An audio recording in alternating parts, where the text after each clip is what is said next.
कथा सखी के सभी सुनने वालों को मेरा प्यार भरा नमस्कार। आइए दोस्तों सुनते हैं दीप्ति मित्तल जी की लिखी कहानी मुंह बोला। दिवाली का त्योहार अपने आखिरी पड़ाव पर आ पहुंचा है। दियों, झालरों की रोशनी, पटाखों की आवाजें भले ही कम हो गई हों, मगर उनका धुआं, मिठाइयों की महक, बाजारों की रौनकें अभी भी हवाओं में घुली हैं। कहीं किसी घर में ट्यून रेडियो पर बज रहा गाना धीमे धीमे मुझ तक भी पहुंच रहा है। चंदा रे मेरे भैया से कहना बहना याद करे। आज भाई दूज है। बहनों के हाथ भाई को टीका कर उसकी सलामती की दुआओं में उठते हैं। अभी अभी भाई दूज की कथा सुनकर गुड़िया ने बबलू को टीका कर उससे पैसे वसूले हैं। मेरे पति उमेश ने चुपके से उतने ही पैसे बबलू के जेब में भी डाल दिए ताकि उसका फूला मुंह उतर जाए और गुड़िया को भी बुरा न लगे। मैंने अपने भाई के लिए सूखे नारियल को टीका कर दिया। हालांकि जानती हूँ कि यह नारियल अमेरिका में बैठे मेरे भाई तक कभी नहीं पहुंचेगा, मगर परंपरा है सो निभा दी। उमेश अपनी बहन को भेजा टीका गुड़िया से करा लेते हैं। यह बात अलग है कि गुड़िया उसके एवज में भी उनसे पैसे ऐंठ लेती है। भाई बहन के त्योहारों पर पैसे को लेकर छोटी बहनों का लड़ना झगड़ना, रूठना मनाना, यही तो वो पल है जिनके बिना त्योहार फीके फीके अधूरे से हो जाते हैं। चलिए आपका नाश्ता लगा दूं, रस्मों से निपटकर मैंने उमेश से कहा। रुक जाओ, जगन आता ही होगा, उसके साथ ही नाश्ता करूंगा। मुझसे ज्यादा उमेश की नजरें दरवाजे पर टिकी हैं। रक्षाबंधन हो या भाई दूज, जगन सुबह सुबह अपने गांव से चल 2-3 बसें बदल कर मुझ तक पहुंचना नहीं भूलता। जगन को मैंने बचपन में मुंह बोला भाई बनाया था। बनाया क्या था, खुद ही बन बैठा था वह, और उस मुंह बोले रिश्ते को आज तक पूरी ईमानदारी के साथ निभा रहा है। मेरे मामा किसान थे और एक गांव में रहते थे। माँ रक्षाबंधन और भाई दूज पर उनके पास जाया करती थी।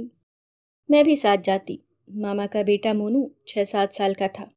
तब गांव के कुछ छोटे बच्चों की टोली में शरारतें करते घूमता फिरता था। जगन उस टोली का मुखिया था। तभी उसे पहली बार देखा था। वह भी मोनू की तरह जिज्जी जिज्जी कहकर मुझसे तोतली भाषा में बतियाता था। एक बार माँ मामा को राखी बांध रही थी और मैं मोनू को, तभी जगन भी मचल पड़ा था। जिज्जी हमें भी लाखी बांधो ना, हमारी तो कोई बहना नहीं है, हमें कोई लाखी नहीं बांधता। उसकी मासूम ख्वाहिश को मैं ठुकरा न सकी और उसे राखी बांध दी। ला मेरा नेक, मैंने मजाक में उसकी तरफ हाथ बढ़ाया। वह भागकर अपने घर चला गया और थोड़ी देर बाद एक टोकरी में कुछ अमरूद लाकर बोला, लो जिज्जी नेक, ताजे ताजे तोड़ के लाया हूँ तुम्हारे लिए। उसके भोलेपन पर हंसी आ गई थी मुझे। उसके बाद मैं 2-3 साल तक त्योहारों पर माँ के साथ मामा के घर जाती रही। वह हर बार मिलता, मुझसे टीका करवाता और जिज्जी जिज्जी कहते हुए मेरे आगे पीछे घूमता। उसकी गांव के लहजे की तुतलाती बोली, मासूमियत से खिलखिलाकर हंसना बोलना मुझे बहुत अच्छा लगता। मैं उससे खूब बतियाती। वह पढ़ता लिखता नहीं था, सारा दिन अपने पिता के खेतों और बागों में धमा चौकड़ी मचाता घूमता। वैसे उसका असली नाम जगन्नाथ सिंह था, मगर सब उसे जगन ही कहकर बुलाते। पहले पढ़ाई की व्यस्तता और फिर शादी होने की वजह से मेरा मामा के घर जाना छूट गया। 3 साल पहले गर्मियों में मोनू की शादी पर गई थी। उमेश और बच्चे नहीं गए थे। उन्हें एक गांव की शादी में जाकर रुकना अनईजी लग रहा था। मैं शादी की रस्मों के समय आंगन में खड़ी थी, तभी पीछे से एक कड़क आवाज आई, अरे जिज्जी, लगन क्या हुआ, भूल गई अपने भाई को। मैं हड़बड़ा गई। लंबा तगड़ा डील डॉल, देहाती मगर रोबीला व्यक्तित्व, पर आंखें वही सादगी और मासूमियत भरी। कौन, जगन? तुम कैसे हो भाई? तब सालों बाद देखा था जगन को। उस दिन उसने बचपन की तरह ही खूब बातें की। पहले ढेर सारी शिकायतें, अपनी शादी में उसे न बुलाने की नाराजगी, फिर मेरे मनाने पर झूठा गुस्सा छोड़ अपनी राम कहानी सुनाना। उसकी सीधी सपाट सहज बातों ने एक बार फिर मन मोह लिया था। हम शहरी लोग कितनी लाग लपेट के साथ नपीतुली बात करते हैं, जितनी ज़रूरत हो उतनी, और जिससे काम बने बस उसी से। दरअसल हम इंसान से ज़्यादा उसके स्टेटस से बात करते हैं। जितना बड़ा सामने वाले का रुतबा, उतना ही मीठा और विनम्र हमारा स्वर। जुबान कुछ कहती है और भीतर कुछ और ही चलता है। और एक यह है, कहने को अनपढ़ गवार किसान, मगर कितनी सादगी भरी मिश्री सी जुबान। अपनी हर नाराज़गी, हर भावना सीधे परोस कर रखती सामने, कोई नाप तोल, कोई संकोच नहीं। जी, अब मैं वह छोटा जगह नहीं रहा। पूरी खेती बाड़ी संभाल ली है मैंने। अपना पता देकर जाना। इस बार तुम्हारे घर आकर राखी बंधवाऊंगा। इस बहाने जीजा जी से भी मिलना हो जाएगा। उन्हें भी तो पता चले उनका एक साला और भी है, भले ही गांव में रहता हो। बड़े अधिकार भरी आवाज थी उसकी। जगन की पते वाली बात को मैं वहीं गोलमाल कर गई। सोचने लगी, अगर यह तूफान सच में घर आकर धमड़ पड़ा तो क्या कहूंगी उमेश से। कौन है ये? मेरे मामा का पड़ोसी या मेरे बचपन का मुंह बोला भाई?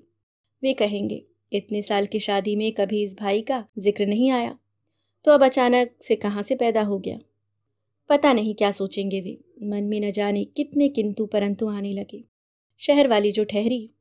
शादी से निपटने के बाद मैं जगन को बिना पता दिए चोरी छिपे निकल आई। सोचा आमना सामना पड़ा तो इतनी बातें हुई, वरना कहाँ किसी को इतनी फुर्सत कि अपना काम धंधा छोड़ बचपन का मुंह बोला रिश्ता निभाने चला आए। मगर मेरी ये सोच तब गलत साबित हो गई जब रक्षाबंधन पर उसे सचमुच अपने दरवाजे पर खड़ा पाया। फिर वही शिकायतें। जी तुम तो बड़ी झूठी निकली, बिना मिले बिना पता दिए चली आई गांव से। पहले तो हमें बहुत बुरा लगा, मगर फिर सोचा शायद लगन की भाग दौड़ और घर जल्दी लौटने के चक्कर में भूल गई होगी, सो हम ही तुम्हारा पता खोजकर चले आए। चलो जल्दी से राखी बांध दो और कुछ खिला दो। सुबह से कुछ नहीं खाया हमने। सोचा था राखी बंधवा कर ही अपनी जिज्जी के साथ खावेंगे। जगन एक ही सांस में बोलता चला गया। उसके यूं अचानक चले आने से मैं असहज हो गई थी। गनीमत थी कि उमेश घर पर नहीं थे, वरना हालात संभालने मुश्किल हो जाते। भाई दूज पर फिर आने का वादा देकर जगन चला गया। अपनी समझ से वो सौगात में क्या क्या नहीं लाया था, फल, अनाज, ताजा गुड़, शक्कर और घर की बनी मिठाइयाँ, पर मैं उसे कुछ न दे सकी। उमेश आते ही इतना सब सामान देखकर चौंक पड़े। मैंने उन्हें जगन से जुड़ी पूरी कहानी कह डाली। वो अनमने हो गए। देखो, तुम अपना यह मुंह बोला रिश्ता अपने तक ही सीमित रखना। मुझसे कुछ उम्मीद मत करना उसे साले का दर्जा देने की। स्वर उपेक्षित था, मगर नाराजगी भरा नहीं। चलो सस्ते में निपटे, सोचकर मैंने राहत की सांस ली। तब से हर रक्षाबंधन और भाई दूज पर जगन मेरे पास आने लगा। वह आता, रस्में निभाता, जी भर बतियाता और अपनी जीजाजी से मिलने की चाह लेकर वापस चला जाता। उमेश को उसको आना जरा भी अच्छा नहीं लगता। एक अनपढ़ गवार किसान के साथ बैठना, बातें करना उन्हें अपने शहरी रुतबे के खिलाफ लगता। कई बार इस बारे में हमारी बहस भी हो चुकी थी। उमेश की अपनी दलीलें थीं। ऐसे मुंह बोले रिश्ते बचपन में तीज त्योहारों पर नेक रस्मों को निभाकर दिल खुश करने के बहाने होते हैं। बड़े होने पर इनका कोई मतलब नहीं रह जाता। और वैसे भी बिना किसी मतलब के कोई किसी गैर के लिए इतना प्रेम भाव नहीं रखता। उनके हिसाब से जगन हमारी शहरी स्टेटस के कारण हमसे रिश्ता बना रहा था, ताकि भविष्य में हमसे उसका कोई काम निकल सके। इसलिए जगन के आने से पहले ही वे कोई न कोई बहाना बनाकर इधर उधर हो जाते। कोई कुछ भी कहे, जगन की निश्छल आंखों में मुझे छोटे भाई का निस्वार्थ प्रेम नजर आता था। जब वह उमेश के वहां न होने के बारे में पूछता तो मेरी चोर नजरें जमीन में गड़ जाती। वे तो बहुत रुकना चाहते थे, मगर एक ऐसा जरूरी काम आया कि झूठे बहाने बनाते मेरी जुबान लड़खड़ा जाती। अक्सर सोचती, ये भोला भाला इंसान उमेश की उपेक्षा महसूस कर रहा है या मेरे झूठे बहानों पर यकीन। कहीं उपेक्षित होकर भी बहन का मान रखने के लिए तो नहीं मुस्कुरा रहा। मैं उसके सहज व्यवहार से कोई जवाब निकालने में नाकाम रहती। हमारे दिन सुकून से गुजर रहे थे, मगर 3 महीने पहले मुश्किलों की ऐसी आंधी आई जिसने हमारी जड़ें हिला दी। मेरे ससुर ने हमारे शहर के बाहर कुछ जमीन ली थी। सोचा था वह जमीन बुढ़ापे में आर्थिक सहारा बनेगी, मगर उनकी उम्मीदों पर उस वक्त पानी फिर गया जब पता चला कि उस जमीन पर किसी ने अवैध कब्जा जमा लिया है। पिताजी मामला निपटाने हमारे यहाँ आ गए। उन लोगों से बातचीत की कोशिश की तो पता चला वह अपराधी किस्म के लोग थे, जिनसे निपटना हम लोगों के बस की बात नहीं थी। हमारे सभी दोस्त रिश्तेदार दूर बैठे यही समझा रहे थे कि अब उस जमीन को भूल ही जाओ। ऐसे दबंगों से निपटना हमारे जैसे साधारण लोगों के बस का नहीं है। मगर पिताजी इस बात को नहीं मान रहे थे। आखिर जीवन भर की गाढ़ी कमाई लगाकर खरीदी थी वो जमीन। इस मामले पर हम बिल्कुल अकेले पड़ गए थे। एक दिन गुस्से में आकर पिताजी उन लोगों से बात करने अकेले ही निकल पड़े। उमेश को पता चला तो वह भी उनके पीछे चले गए।